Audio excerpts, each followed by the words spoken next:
go one by one and take questions as they come? Sure. Good morning. Perfect. Can everybody hear me? Yes. Okay. Sorry, I wanted to make sure I hadn't fat-fingered something on the keyboard. Let's work through Alex's list here. I'll add a little bit of commentary and then entertain any questions that we have as we go through it. So working through the positives list here, we had, again, ATE bills filed in both chambers. They had ATE bills filed in both chambers. Both bills ended up in the House Public Safety Committee. Again, this year, Chairman Klein chose not to advance either one of the pieces of legislation. That doesn't mean they won't move come next year. Senator Zahn's bill is alive and well, and will be back. He did not seem to have the this wasn't a singular focus bill as we've seen in the past. Not sure if that's because there's waning support in the legislature or he had other priorities he was working on. But the bills did not have quite as much discussion this year. However, they will be alive again next session and available for us to have to defend, and certainly able to be picked up and be a negative for our ability to maintain safety in the area, as well as be responsive to neighborhoods, and of course keep speeds down on I-235. Tiff, tax increment financing. We had a bill that appeared to have a lot of energy show up at the beginning of session. On the House side, it was stated as a priority of Chairman Lee Hine, was being floor managed by Dustin Height, Chairman Height, who's a former mayor of New Sharon. Lots of discussion. Ended up having two subcommittees on this bill. The bill was improperly drafted. If you'll remember, it was originally based off of a bill that had been filed, I believe, in 2015 by then Chairman of the Ways and Means Committee, Tom Sands. What we're trying to get at here was open-ended TIFs and trying to put a cap or an end on those. Again, the bill was improperly drafted, but if it had been properly drafted, the intent was to take all open-ended TIFs and put a 20-year limit on them from the effective date of the legislation, so if we were in year 10, we would have had another 20 years on an open-ended TIF. However, that's not really useful for what we were using those open-ended TIFs for, particularly slum and blighted areas. Those areas take quite a little bit of time, and that also ties up revenue from the increment that would be utilized for the next project. Ultimately, we had conveyed that information, and we also worked with other stakeholders, including stakeholders that were not local governments, and the House chose not to move that legislation forward because of the impact it would have, negative impact it would have on growth in these slum and blighted areas. Again, that bill survives for the 2021 legislative session, and because it's a Ways and Means bill, it will survive the entire session. It's something that can come up. We can successfully report there were no conversations. I'm knocking on wood, no conversations about inserting the TIF legislation into the tax bills or the tax bill negotiations at the end of session. That bill, the tax bill, Senate File 619, was floor managed by Dustin Height on the House side. So he would have been the floor manager of both of those, and there was no indication or discussion about including the TIF language in there. So hopefully that bodes well as we head into the interim and start planning for the 2022 session. Multifamily residential property tax classification. This one, gosh, we've been talking about now for 2 years. This bill started out as an idea from the Department of Revenue in the 2020 session. They showed us their draft of a couple different items, and one of the items was the issue they were having with multifamily residential property, and the classification, and that in rural Iowa, there were counties that did not have a sufficient amount of multifamily res property to do an adequate equalization order. They didn't have enough properties to look at it. So the concept that Revenue came up with on that was to collapse multifamily residential into residential and just get rid of the classification. Their original draft of that did it in a way that actually accelerated the phase down or rollback of the multifamily residential. You'll remember from the 2013 property tax legislation that multifamily residential over, actually, I think it was 12 years because they gave you 2 free years at the beginning, but it rolls down from the 100%. At first phased down with the 2 5% chunks as all other commercial property went from 100 to 95, 95 to 90, and then commercial property stayed at 90, and multifamily residential continues to work its way down to the residential rollback level. That bill would have accelerated that. We worked with Revenue to get that worded in a way that did not do that, and actually follows the timeline of the rollback to multifamily or to residential. However, this impacted SMIDs, and so we had to work with Revenue. We worked with other stakeholders as well to get the SMIDs language fixed so that there was not an adverse impact on our SMIDs. The original language offered this year, and it was offered but then died because of the pandemic last session. The original language, when it removed the multi-residential property classification, it eliminated that as a funding source for the SMIDs, which would have had a significant impact on those districts. Ended up getting the language fixed, so we did not have any impact on there. It sounds like a slam dunk. This thing was whack-a-mole for about 3 weeks on whether or not they were actually going to do that. Had individuals interested in the bill that did not understand SMIDs, and their districts didn't have SMIDs. So we worked so that they continued to focus on what that issue was. Local control on dog breeding ordinances. This bill showed up in both chambers. There might have even been 3 pieces of legislation on this. Obviously, an attack on local control. Actually, Des Moines' ordinance is quite good when viewed by the folks who would be supporters of this bill. However, they're looking at what other cities have done. Scott and I went through this back in, when was that? 2003, Scott? 2004 in Council Bluffs? 2004, yes. 2004 in Council Bluffs, where they did a breed-specific ban on pit bulls. And that was quite a treat for the Council Bluffs City Council at the time. This would ban that kind of ordinance. The bills had subcommittees, but ultimately did not advance. The bills will be alive in 2022. Senator Knoyer was involved in these, and she's an owner of large breeds. Again, not wanting to have something that's breed specific, but something that's aimed at dogs that are actually dangerous, not because a particular breed of dog is larger or presumed to be dangerous. And unfortunately, in order to accomplish that through this legislation, that would be a ban on local control by having an ordinance on that. We worked in opposition on those.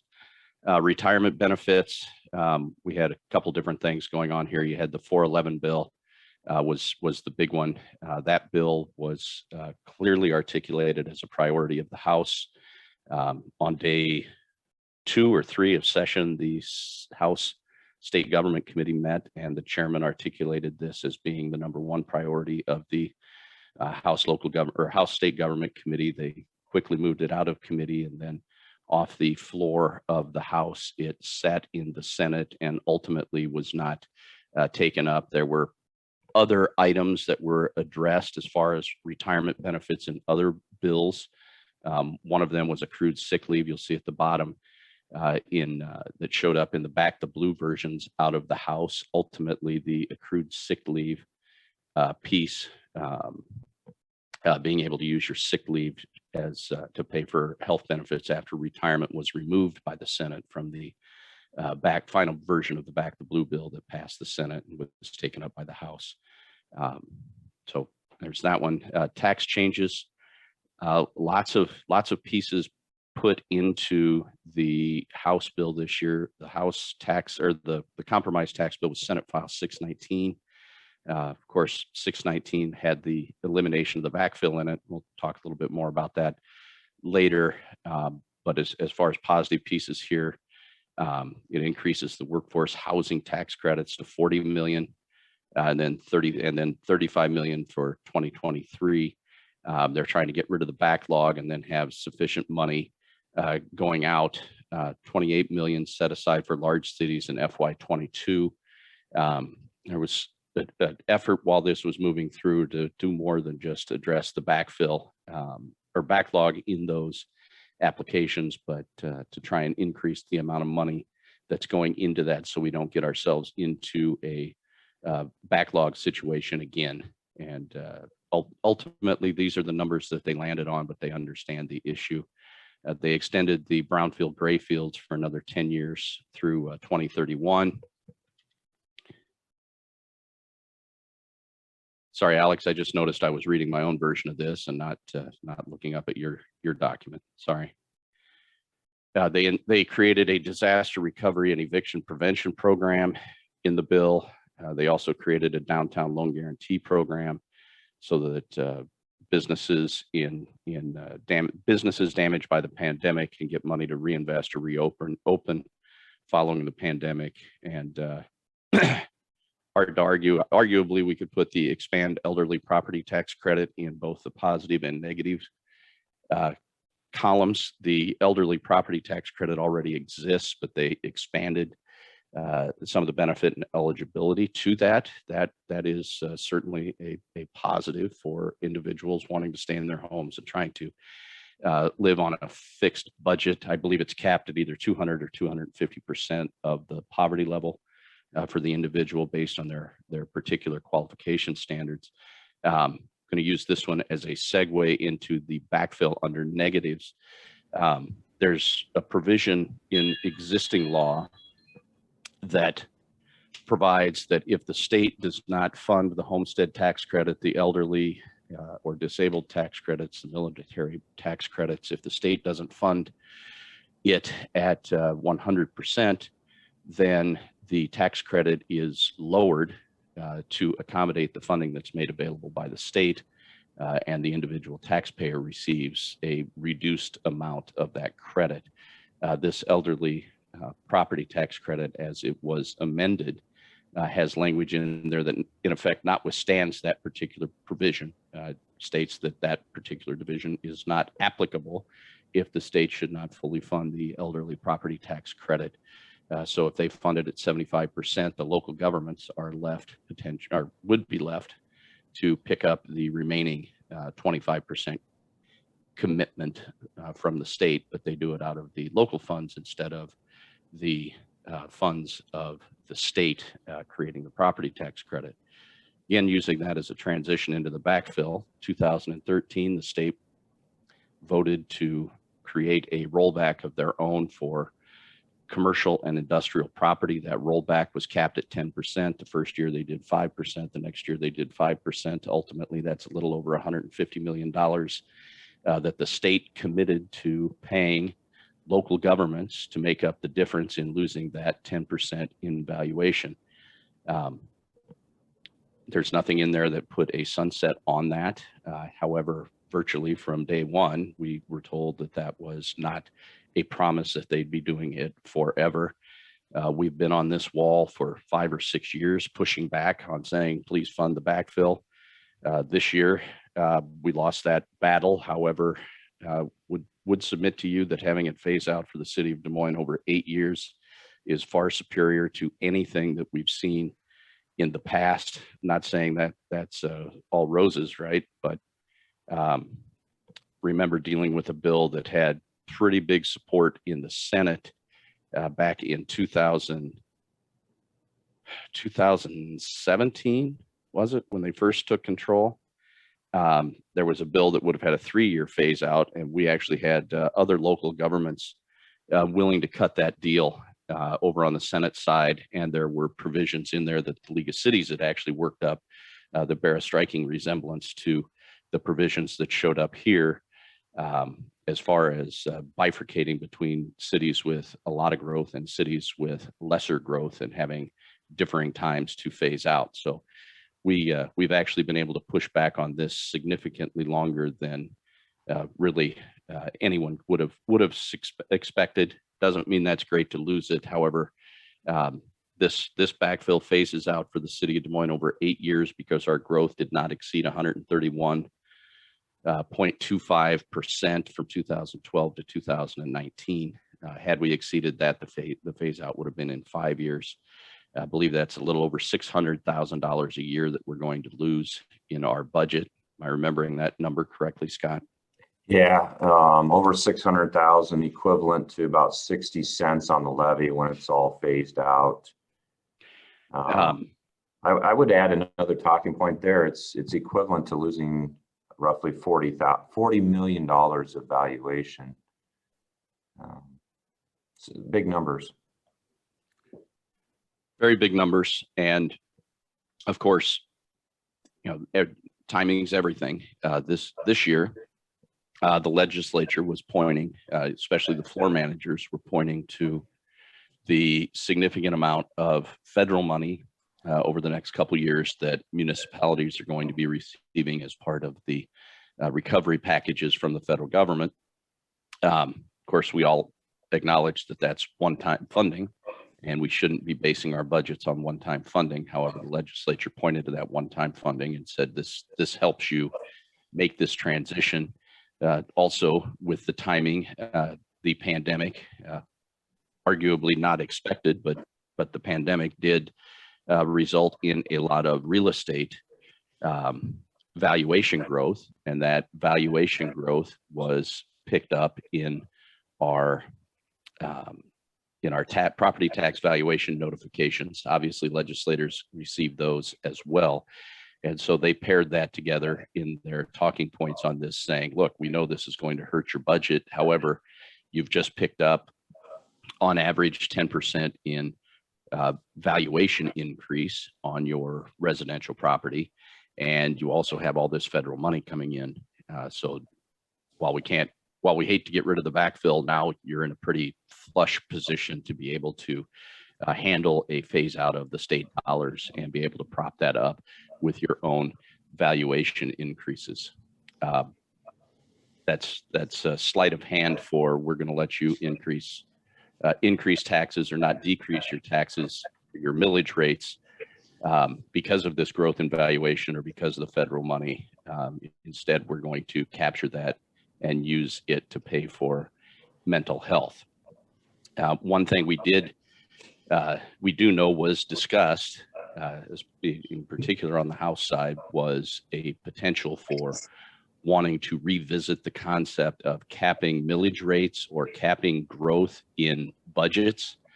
Go back to the property tax discussions we had back in 2000, I think it was 2019, when we had the latest redo of the property tax bills. At that time, you'll remember the Senate passed a bill that capped us at 2%. You couldn't grow your budget by more than 2%. So pushing back on losing the backfill and that we'd have to increase our millage rate over time by 61 cents to make up for that difference was met with, we are discussing whether or not to cap the amount that you could grow your budget, which made it an interesting conversation. Do we want to get too aggressive with this and end up getting you lost the backfill, and oh, by the way, you can't grow your budget over time because we're going to put a cap on that, so you can't say this is a tax increase. So ultimately, yes, we hate losing it, but things could have been much more aggressive in moving forward with that. Doug, before you go on, I see Joe's got a question as well, Mayor, but I wanted to, I think Doug nailed it, that if ever there was a time that they were going to do this to us, they're hitting us when we're growing. And generally, right? Not just the city, because this is impactful to all of our taxing authorities, anybody that has a property tax, including DART, including the county and the school district, obviously. And so the backfill removal will definitely impact all of us.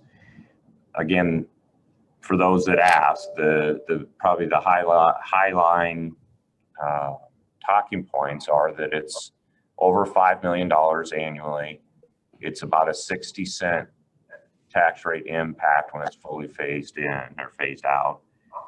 $40 million valuation equivalent. But I guess, those are just numbers. So when people ask you, constituents ask you, what does this mean for the city? Well, governments are flush, state, county, city, with some of these federal funds. That's true. Going to have very specific purpose for those dollars before it's said and done, though. But budgets otherwise are still in good shape. Iowa has done a very good job of getting through the pandemic, no doubt about it. So at the high level talking point I've shared with others is it means the state recognized that and went in and made all these state tax cuts, that income tax and whatnot, and did a switcheroo with the property taxes that makes it hard for us moving forward to lower our property taxes. So they understandably, they have every authority to do this. They took advantage of the positive situation and did some tax cuts at the state level, which makes it harder for us to make any tax cuts at the city level, which I think I'd shared with several of you, was something I think we could have done with the valuation growth had it not been for this loss that will be incurred over the next 8 years. So. Okay, let's, Joe, what's your question? Mayor, thanks. Scott, as we go forward through getting out of the pandemic, the lost revenue, I mean, don't you anticipate that increasing significantly, especially over the next 8 years, we hope? But annually, I mean, I would think that it would increase a minimum of $650,000. So with that increase, I mean, obviously this year, as we get out of it, it'll be a significant more than that, and probably closer to the 40 million than what we get 30 some million this year. Yeah. I mean, don't you think that as they looked at doing this, they also looked at our alternative revenue source of the lost? Do you not anticipate that being able to cover some of this backfill money? Yeah, great question, Joe. So 2 things, Central Iowa was the last to implement a sales tax. So I hope they weren't looking at this and thinking I can guarantee you they weren't just looking at Des Moines, right, or Central Iowa, right, when they did this, because everybody else has had their sales tax for quite some time. But yes, the savvy ones knew that Central Iowa had just received this huge benefit. Again, it was allowing us to catch up on infrastructure, everything that the sales tax is doing for us, including half the money going to property tax relief. The money we have been getting from sales tax and will get the next several years out of the sales tax is to avoid most of that we lower the tax rate to 60 cents, as we all know, but the rest of it is going in to avoid that increase that is out there now in 3 years. And so that's what, yes, the sales tax should go up about 2 million a year if all is well, and it grows at 4.5% annually. So it just makes that avoiding raising the tax in that 3rd year more difficult. And what I'll do is I'll make sure as now that 3 years is not that far out, share all that analysis with the full council and the public, that just how eminent that is. And that's all on the capital side. So what I didn't really mean to get into this here, but I guess I can foreshadow for you, part of the policy discussion on our budgets moving forward will need to be how much sales tax do we continue to pump into protecting the tax rate with the potential to lower it in the future, versus the projects we're trying to catch up on. Because maybe that 50-50 split needs to change.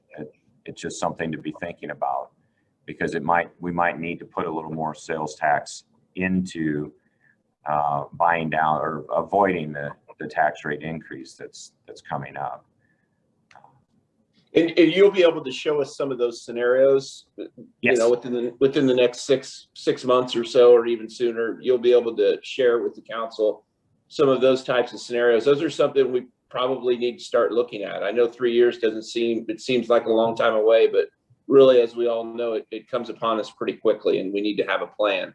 So that would be really good to see some of those scenarios play out. I know you're very good at that, and that would be nice to see for all of us, I believe. Yeah, we'll do it this fall. So we're talking probably about 3, maybe 4 months on the long end that we would get back to you, because it does need to intertwine with how much capital investments we're making and how much debt should we be issuing, even though, because now the interest rates on debt are going up too. So there's several factors that Nick and I will tackle for the council. I would say late summer, early fall. Thank you. I appreciate it. Yep. Anything else on backfill?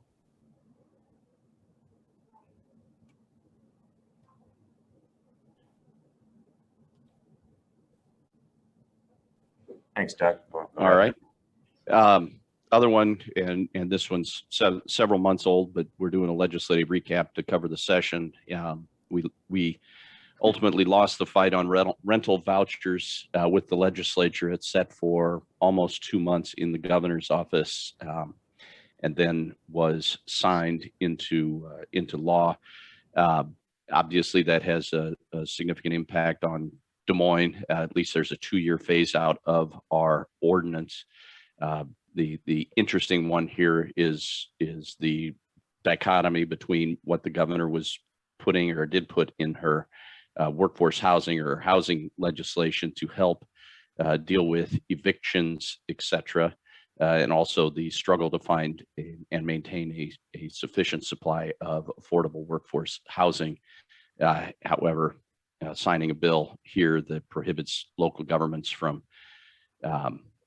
prohibiting simply excluding someone because they are going to use Section 8 or federal vouchers in order to pay for a portion of their rent seem to go in an opposite direction. So unfortunately, we lost that.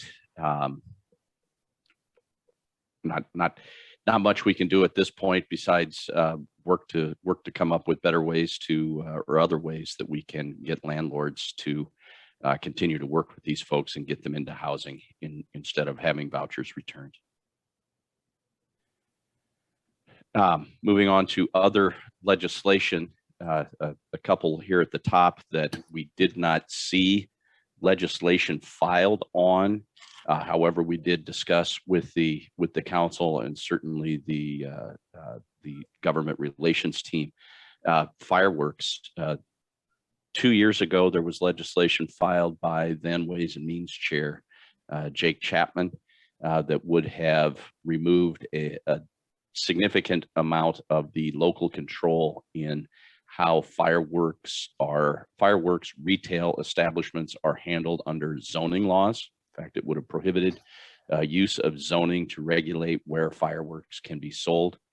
It also would have removed the inspection powers from local governments regarding those facilities and making sure that they're safe. It would have left all of those powers to the state fire marshal's office, which is fairly tight on staffing, and then only local governments could only engage in those inspections if they were specifically asked by the fire marshal's office. Early on in session, we were shown a draft that was circulated by, let's see, it was from a fire marshal to one of the fire chiefs, and then the fire chief shared that with their city, and then the city shared it through the League of Cities group. Had everybody on high alert. However, we did not have any legislation filed to actually enact the draft that was seen. Another one you'll remember from, gosh, I think it might have been October or November of last year that came up was something that folks believed that the Home Builders Association was going to bring forward to preempt local governments from adopting their own stormwater management or regulating stormwater and stormwater runoff and leaving that exclusively the domain of the Department of Natural Resources and the Environmental Protection Agency. While we saw drafts of it before session, we did not see any legislation offered this year. We were vigilant in watching for that and had some preliminary conversations in case either one of those showed up. Luckily, we didn't. However, they were on our list while we were looking at amendments to the standings bill and the tax bills after the different policy pieces that showed up in the standings bill and the tax bills last year. You'll all remember the language that showed up on the Drake Stadium last year. I believe that was in the tax bill. Ultimately, that one came out, but the tax bill did pick up the prohibition on regulating short-term housing, the VRBO legislation. So we didn't want to have something sneak in like that without us seeing it and being able to push back. Police funding, this would be this is not the back the blue bill. There was we had two police funding bills, one in the House, one in the Senate. The Senate bill passed the House. The House did not move theirs forward. The House moved their version out of committee, but did not move it forward. These bills. Doug, we've got a couple of hands up. Carl. Oh, thank you, Mayor County. Going back to the Section 8 housing vouchers, have you picked up anything of regarding any groups that would challenge this bill passage, either Iowa Legal Aid or similar groups to that? I have not heard of anyone other than the threat from HUD when the bill passed. HUD stated that they were concerned with the legislation, and if it was signed into law, they would be potentially challenging it. I haven't heard anything other than that. Okay, thank you. Perhaps Scott and Jeff have, knowing that they might not necessarily come to the lobbyist to say we're planning on filing suit. I've not heard anything on my part, other than the HUD. No, the same here, the HUD proclamation that they would consider litigation. It's all that we've heard about so far. Which in and of itself is a pretty significant statement from HUD. So it might have even cooled the idea of others. So it's interesting to see how this might play out. Linda. My question, it goes, excuse me, is regarding fireworks. Last year on July 4th, we had a lot of fireworks, excuse me, throughout the city. And I remember we said at council meetings last year after July 4th, hey, we're gonna take a look and see what we can do differently to make it so it's better this year. I received an email the other day from someone who reminded me of our commitment that we would work on reducing fireworks this July 4th.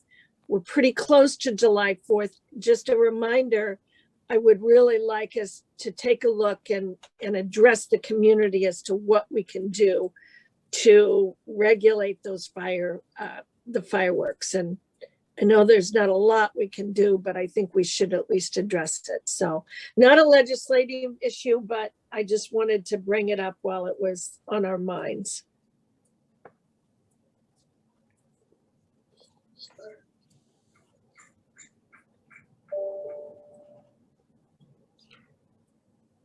All right, Doug, I think it's back to you. Okay. Thank you. Sorry, and I apologize. I had my ability to see hands raised hidden for some reason. Okay, police funding. This pair of bills ultimately did not move forward. These are bills that would have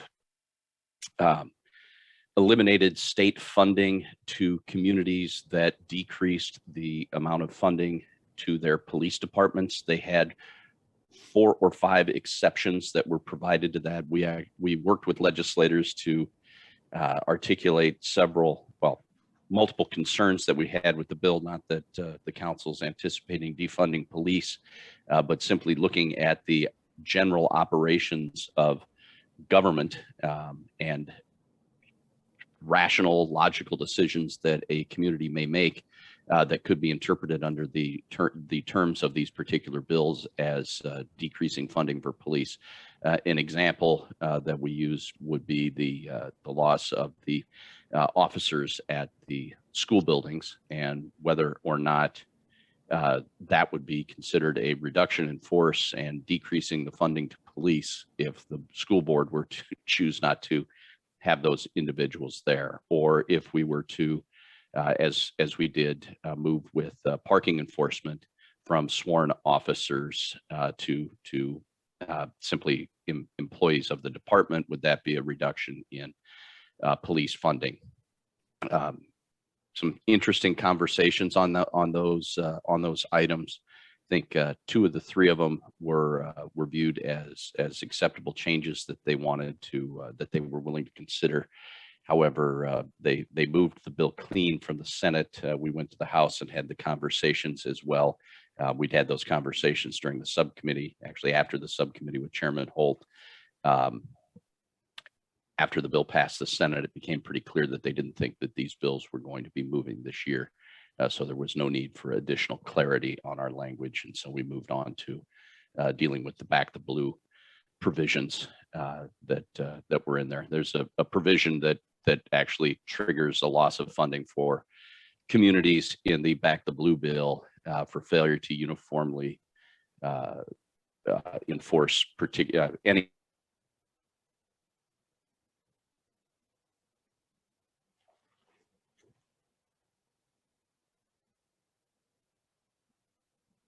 Mayor, did you lose Doug as well? I can't hear him, Scott. No, I can't either. Let's give him a second here and see if I'll text him as well.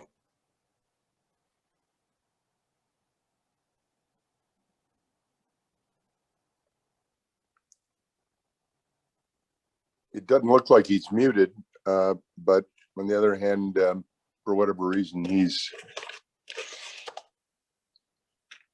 not coming through. Where'd you lose me?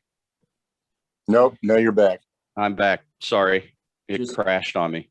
Not too We far back. lost you about 48 seconds ago. Well, that cycled back. I was pointing out that the back the blue bill has a provision in there where the state will eliminate funding to local governments if a local government's not enforcing uniformly any given statute, which is kind of interesting that we have a bill here that if the city defunds the police, then the city loses their government money. But here's one where the state says, if you don't enforce laws, we're gonna cut funding coming to the state. But that's part of back the blue. This was a slightly different bill. The last one on the list is the marijuana legislation that the council supported. This would be the Dawson-Zahn bill. The bill did not move off of the floor in the Senate this year. Lots of different pieces moving, and Senator Zahn and Senator Dawson had focused on other priorities. In particular, the back the blue bill and the tax bill for Senator Dawson in moving it forward. That bill will carry over into next year, and we're hopeful for some additional efforts on their behalf. They were both supportive of the bill, obviously, because they signed off on it. They were hopeful for it to move, but got spun up working on other things, and it fell to the wayside in their list of things to push for. Doug, before we go on, for the benefit of some of our newer council members and maybe even the public listening in, that these bills you mentioned that did not pass are still live for next year, and what that process looks like from a high level at the legislature? It's really a 2-year session type of thing. Sure. So we're in the middle of the 89th General Assembly. General Assemblies last for 2 years.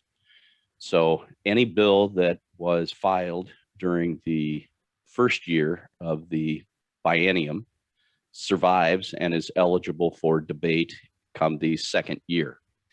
So any bill that we've seen thus far that was not passed and signed by the governor is eligible for consideration next year, plus anything else that's filed next year. You do have some bills that are withdrawn, but generally those are bills that are companion bills, and the other bill has moved forward. So those bills are no longer eligible, but most times that subject matter has already been passed on to the governor anyway. So anything that's been filed that we've talked about here that was not signed into law, it will come up next year. To get further into the weeds, any bill that passed out of committee and was sitting on the unfinished business calendar in a particular chamber, that will be re-referred back to its committee of origin. And if memory serves, they have 10 days to bring that out as a vote of the committee without having to do subcommittee of the whole or send it through the subcommittee process. Rarely done. But that is technically available to them. Finally, if you have bills that passed one chamber but not the other, so use the defunding police bills. If you have a bill that passed the Senate, it's sitting in the House committee. It does not have to go back to the Senate unless it's amended by the House. So it does not get re-referred back to the Senate. It stays in the House. It's passed that test and now has to be handled exclusively by the House. And only if it's amended does it go back to the Senate for additional consideration. I appreciate that, Doug. So it's, when we come back to you in December, council members, this same list will be provided as our starting point of what to expect, plus whatever has occurred between now and then.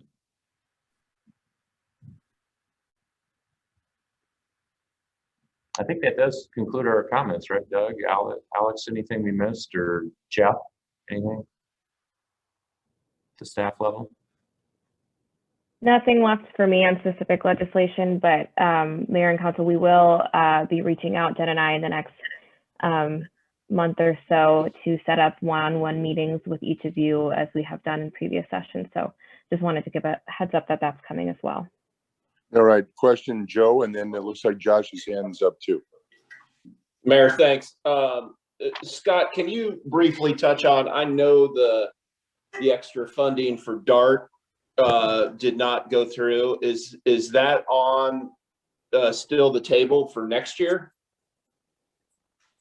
I think I would actually defer somewhat to Josh as our rep on the DART, but I would assume that they will continue to push that. Josh, you want to jump in? Okay.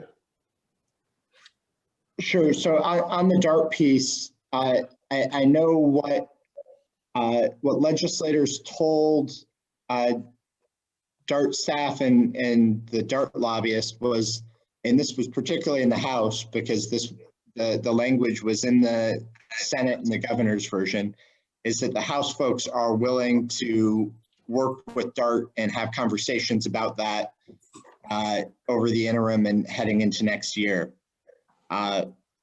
So hopefully that actually holds true. We're going to, DART plans to keep working on that. As part of the funding formula change, the commission committed DART's focus to be on finding alternative sources and diversifying revenue to mitigate the impact to property taxpayers. So that's going to continue to be DART's priority, and this package at least has a chunk of support up at the Capitol, and so we're going to keep working on that. Appreciate that, Josh. Going forward, Scott, as they continue and we continue to work for that alternative funding source, are we going to look at maybe looking at different ideas for our constituents? Or are we just going to hang in there and see what happens? I mean, what's the plan for the city of Des Moines and our taxpayers? What would you recommend that we keep doing? Yeah, that's a great point, Joe, because we found a solution, a temporary solution for 3 years, of which we're in the first year, to give DART essentially time to try and solve the alternative revenue search and authorization. So everyone's on the clock, so to speak, and 1 year is almost concluded. So I would say that, in this budget cycle, we should be having conversations about what Plan B might look like if DART is not successful in the second legislative cycle coming up in next January through May, so that we're prepared to answer that question of what do we do if they aren't successful in the third year. We don't want to be just left holding the bag. So I think you're right on that the timing would be this winter and spring to start considering what a plan B looks like.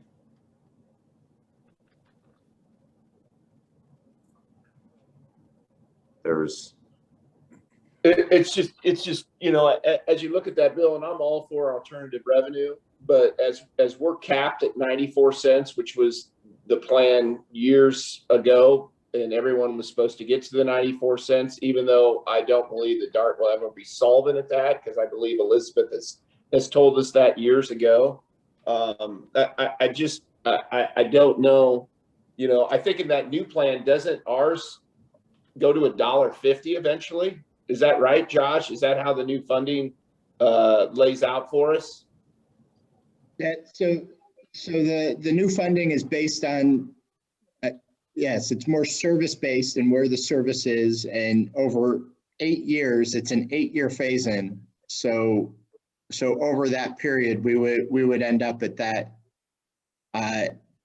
revenue obligation. So it's above and beyond the cap, but that would be, yes, the revenue obligation for the city of Des Moines. Now, one of the things to keep in mind, I mean, really what you're talking about when you say look at alternatives, there are not scenarios that don't involve significant cuts to service that are an alternative to what the path that we're currently going down. So I mean, just keep that piece in mind, that it's really, Joe, what you're talking about is what service cuts would we make from a DART perspective. Yeah, and maybe we can have this discussion another time. I'm not talking about cutting service. I'm actually talking about taking our $7 million and partnering with a third party of some sort and figuring out how we can do better service. We have an agreement at 94 cents. You guys, we've talked about the backfill. We've talked about, 60 cents to our levy. We're talking about not only that, but also increasing to our Des Moines residents another 60 cents in the next 8 years on DART. That puts us at a significant disadvantage among our neighbors. And so we need to look at how we're going to figure all of this out, Scott. And I'm hoping that, $7 million is a lot annually that we fund. I don't know how it would work, but we need to figure something out to where we're not cutting service, and we're not talking about that, but we need to start thinking out of the box of how we can get folks from A to B and figure out how we can use our dollars more efficiently than how they're being used right now. So we don't need to have this discussion now. I just wanted to bring that up. Maybe that can be on one of our quarterly discussions, Scott, but we definitely need to have a plan B, because I mean, plan A doesn't really do real well for our residents. Yeah, and just to be clear, the gross DART rate that Des Moines pays is going up, and we're buying it down with park and ride funds for 3 years. And it's about, I'd have to pull it up, but I think it was 400,000 the first year, increasing roughly 400,000 each year. So by the third year, we're subsidizing our rate and buying it down by about $1.2 million, and I bet you it's more like $1.3 million now. So it's significant money that would continue to increase beyond that annually. So yeah, yes, I like the idea of the quarterly as well. I don't know if that makes sense in December or spring of next year, but I'll definitely keep it on the radar and put it out there for discussion. Yeah, I think that we need to be prepared for all different scenarios. I love the alternative revenue source, but I think that doesn't impact our residents in the city of Des Moines. I think it helps the suburbs, but I don't think it helps us. And so we need to figure out, make sure that we don't decrease service, but also we need to figure out how we can really afford our residents to afford that service. All right, Josh. Yeah, well, one of the things DART's been going through a transit optimization study. Well, and I think the results are going to be ready maybe the end of the next month. Might be useful to have council see some of that, but it's really, I mean, when you talk about doing things differently, this is service-based, and DART is, from an efficiency perspective, in comparison to other transit agencies, an efficient transit agency. So I think we can have that conversation, but if you start that conversation saying we need to do something different and more efficient, but we can't cut service, it's a bit of a contradiction. So we need to be realistic and serious about what we're looking at from that perspective. And we do have good numbers without the fare and without school members riding the bus for 2020. It'd be interesting to see what the ridership is, and I'm hoping that you'll follow up with us council members as our rep and get us that information, Josh, so we can have that what the ridership was in 2020, because that's a clear and which routes were used and the times that they were used and things like that, so we can look at that and make some decisions on how we should be able to, whether it's a voucher from A to B that we get folks, but we need to figure out a way to do it more efficiently. And there is ways that we can do this. We're not the first community to have to deal with this. Scott, So I think that Scott, I think we need to have this as a larger subject for a further discussion. I think that what we need to do is kind of wrap up our discussion around this legislative season. And but Joe, I think you're right. You brought something up that is a issue that we've been discussing for a really long time, and we need to kind of decide what direction we're going in the future, and how we're going to work with DART, what the future looks like. And Josh, you can maybe work with Elizabeth, and maybe we can have a larger discussion about where we're going on that. But I'd like to kind of see if we can wrap up our discussion around our legislative season, and this other subject I think opens up a much larger discussion about public transportation. So appreciate you bringing it up, Joe, but we're kind of getting a little off closing out our legislative season. Josh, did you have another comment you want to make? Then I see Carl's hands up also. Yeah, I wanted to ask, relative to, there were a couple of pieces of legislation that we engaged on as part of follow up on the recommendations from the marijuana task force. And I'd like to ask for a work session to revisit the marijuana task force recommendations in light of what happened after the legislative session, as well as get an update on some of the non-legislative items and figure out our path forward for those marijuana task force recommendations post-legislative session. Council member, that's very timely. Alex, I believe 12 recommendations, and we are editing or putting detail behind one of those recommendations, the one that we had the least amount of information on. We're finishing that up in the next few days. So we'll be able to send out a document that has an update to each of the 12 recommendations, I'd say within the next week to 10 days. And then we'll schedule some time to answer your questions and kind of go through that document with council. Great. Carl? Oh, thank you, Mayor County. This is not directly to the legislation, but to state government. Were we supposed to hear by the end of May regarding the Myrtle Hay Mall and the pro-Iowa soccer proposals from the IRA? That was the original schedule, council member, but they have delayed that award announcement into what I understand to be mid to late June. Okay, thank you. Linda, I see your hand. Is it up for another question or? No, it just didn't get lowered. I'll lower it right now. All right. Joe, did you have another comment? No, sir. I'll lower mine. All right.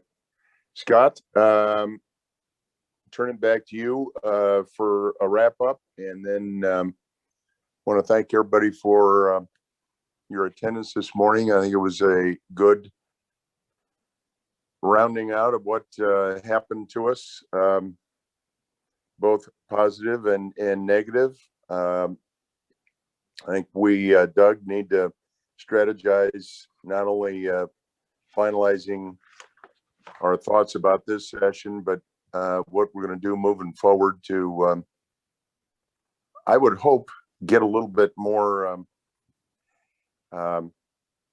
notice back to home rule, because every city and county in this state, of which putting all together there's over 1,000 of them, have different circumstances. It's interesting to me that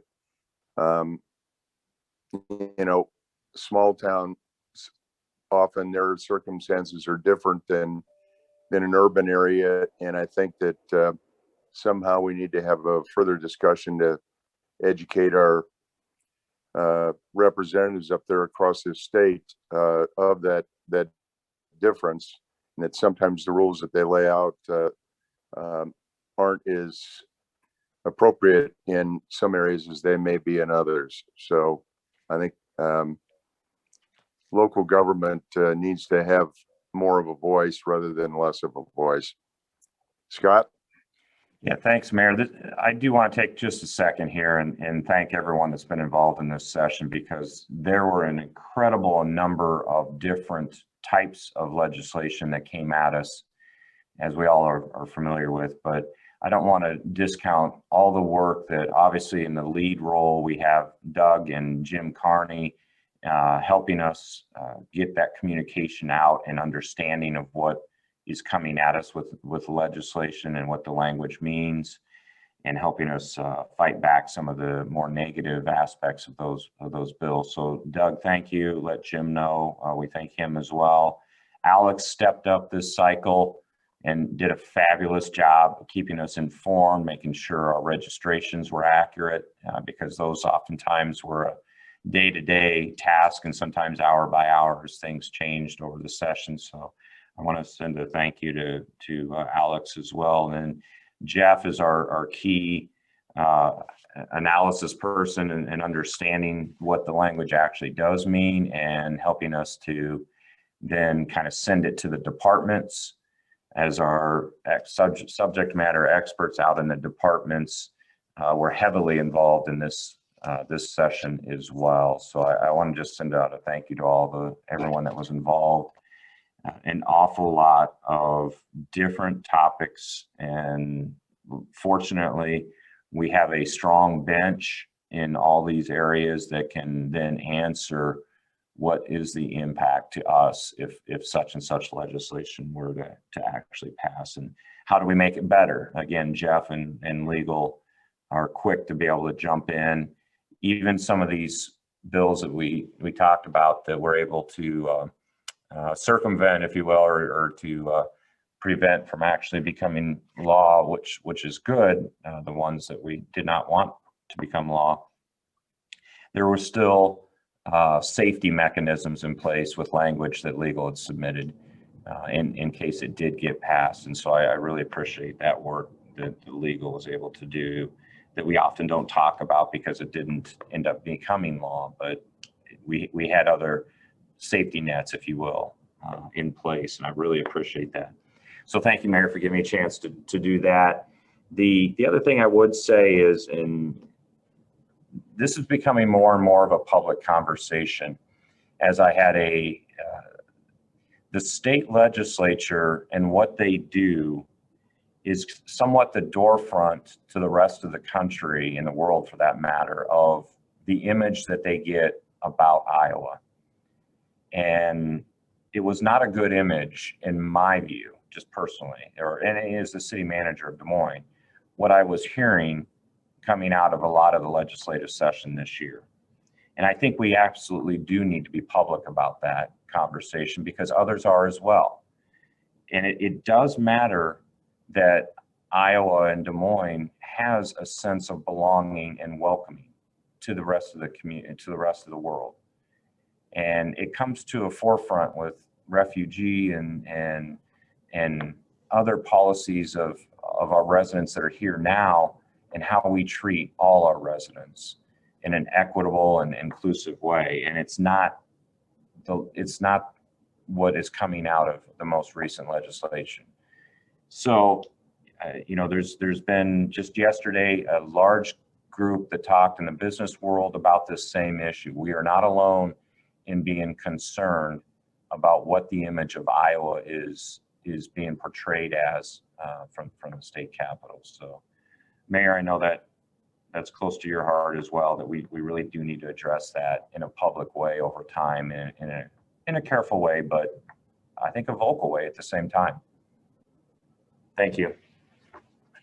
Yep, absolutely. Thank you, everybody, for attending this morning. And again, just to second what Scott just said to all of our staff for staying on top of the issues that came out of and were ever evolving out of this legislative season. And thanks for hanging in there. And I guess we're going to have to deal with the consequences of the actions that were taken this year. But I think we need to thoughtfully think about what our strategy is moving forward.